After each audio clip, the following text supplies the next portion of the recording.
Good day. Hi, Noodles. How are you? I had a couple of friends ask me some questions about my vehicles. And there was two questions. One was from Derek, and he asked me, Mike, where's your Porsche? And the other one was from Rena, and that's, Mike, who is Clifford the Big Red Truck? And that brings me to the list.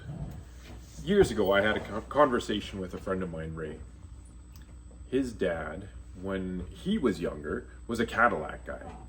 And he didn't start his family until he was in his 40s. And so Ray asked his dad one time, well, tell me about this car.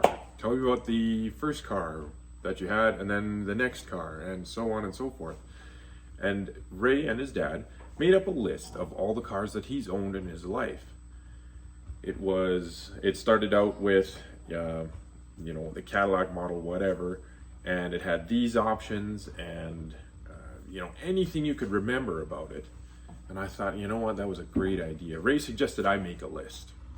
And so him and I sat down and we made my list. And I'll include it in either the description or in the comments in sections if the description doesn't give me enough space to do it.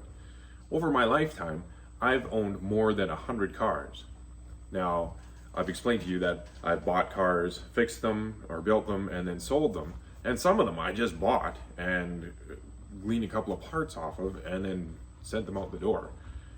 So one of the questions I was asked was about a Porsche 914 that I had, and it was one of my COVID projects. That I can make into its own video and its own story. Essentially, it got sold off for another vehicle to accomplish a further goal. And Clifford, the Big Red Truck, is our farm truck.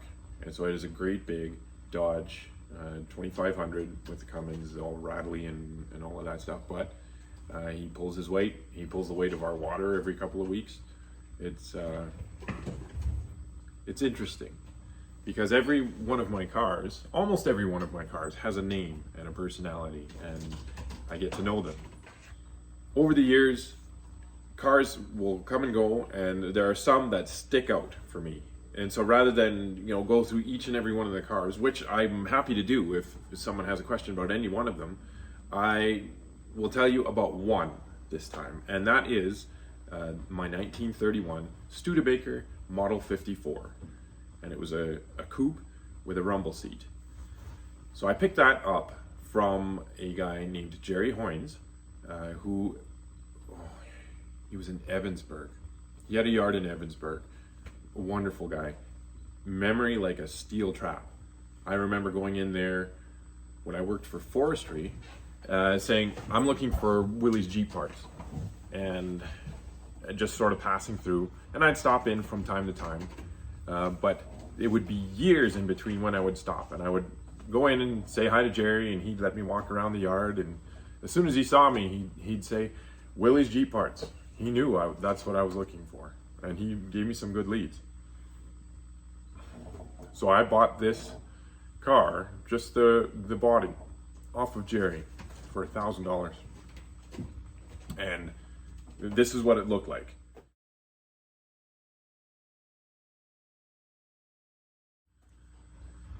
So I took that Studebaker, and initially I thought it was a Chevy, because the Chevys of the era have a wooden inner structure and the tin is just sort of nailed to it. It was a Fisher body. And over the years, the wood usually rots away and the bodies start to twist, which is what happened to this one. And so I took it upon myself to strip out the wood, replace it with some 1x1 square tubing, straighten the body, put it on a 31 Chevy frame, and really make a mutt of a car. But I think it turned out well. I had a rule with this car because it got shot up a whole bunch. It was target practice for somebody. And the rule was, if a bullet went through, I would fix the hole. But if it just left a dent, then I would leave it. And so the driver's door was covered in buckshot, and there was little pock marks throughout the entire car. I did find the original color, and I painted it the original absinthe green, and gave it a couple of, gave it some black fenders, and I think it turned out quite well. Somebody heard that I was building this car, and I got approached by Tech Life magazine. And so there was a photographer named Blaze and the journalist Fiona. And I was interviewed about the process of restoration. And it's a short article, but if I can find it, I'll put a link in the description. And Blaze came out and took some photographs of this car in my garage at the time, and they turned out quite well.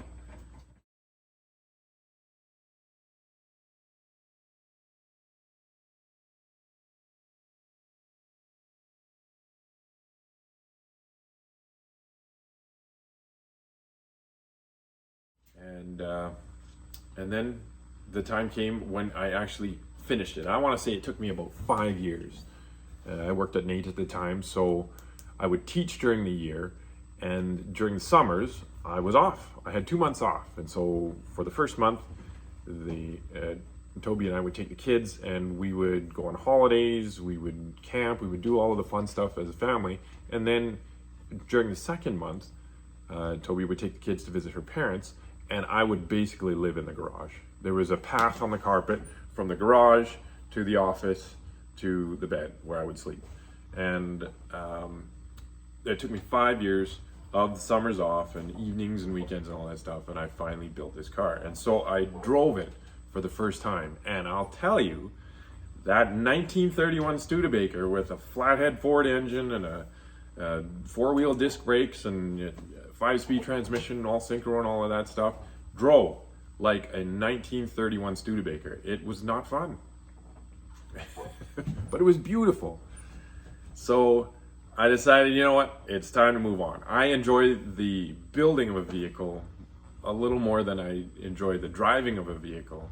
So it was time for it to go. And I ended up selling it or trading it for my first Harley Davidson. That was one of those bucket list vehicles that I always wanted, and I ended up getting a 2007 Harley Davidson Softail Deluxe, and it looked like this.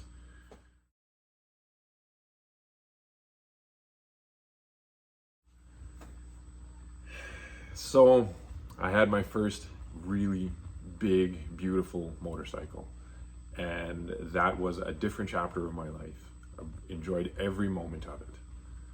So in the interest of keeping this video fairly short, that is the story of one of the many cars that I've owned in my life. Please do comment and ask me anything, and I will do my best to remember the story that's associated with each and every one of those cars. As always, spread love, my friends.